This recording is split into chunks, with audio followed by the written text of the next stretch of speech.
జై గురుదత్త.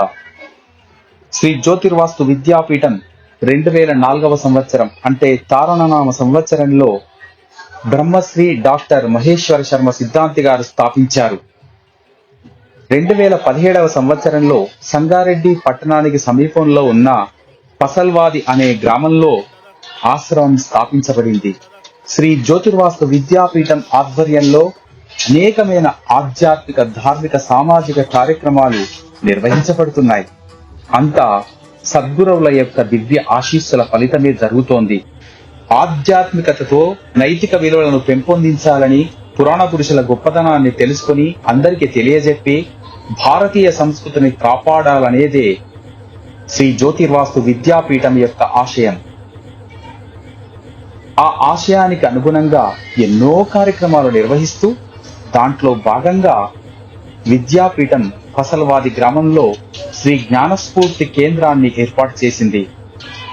ఆ జ్ఞానస్ఫూర్తి నుండి ప్రభవించిన దివ్య స్వరూపమే శ్రీ కైలాస ప్రస్తార మహామేరు చతుర్ద్వార సమేత పంచముఖ ఉమామహేశ్వర స్వామి దేవాలయం. ఇది అందరి ఆశయాల సౌధం.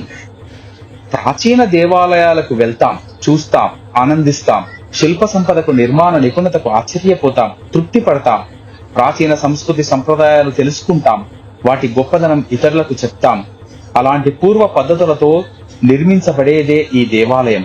ప్రాచీన దేవాలయాలైన బృహదీశ్వరాలయం, శ్రీ కాళహస్తి, హంపి మొదలైన ప్రసిద్ధ దేవాలయాలు ప్రాకృతిక పదార్థాలను ఉపయోగించి నిర్మించారు. ఇవి కొన్ని వేల సంవత్సరాల నుండి చెక్కు చెదరవు.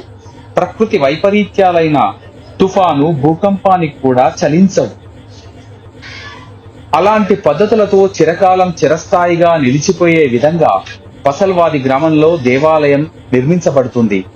శాస్త్రంలో స్టీలు, సిమెంటు కాకుండా సున్నం, బెల్లం, ఇసుక, లక్క, మైనము, మంజిష్టము, మారేడు రసము, తేనె, కరక్కాయ, జనుము, దూది మొదలైన ప్రాకృతిక పదార్థాలను ఉపయోగిస్తుంది.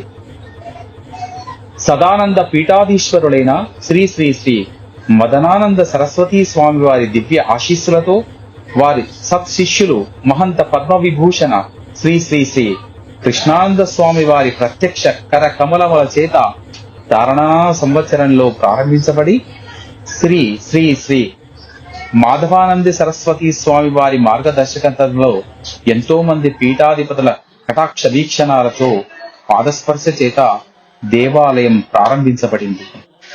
భవిష్యోత్తర పురాణంలోని ప్రాచీన దేవాలయ పద్ధతి ప్రకారం దేవాలయ భూమిని ముందుగా సంస్కరింపజేసి శతపథ వాస్తు నిర్మాణంతో సద్గురువులైన శ్రీ శ్రీ శ్రీ రాజయోగి వెంకటస్వామి వారి దివ్య హస్తములతో భూమిని దున్ని శల్యములను తొలగించి భూపరీక్షలు నిర్వహించి 108 నదీ జలాలు,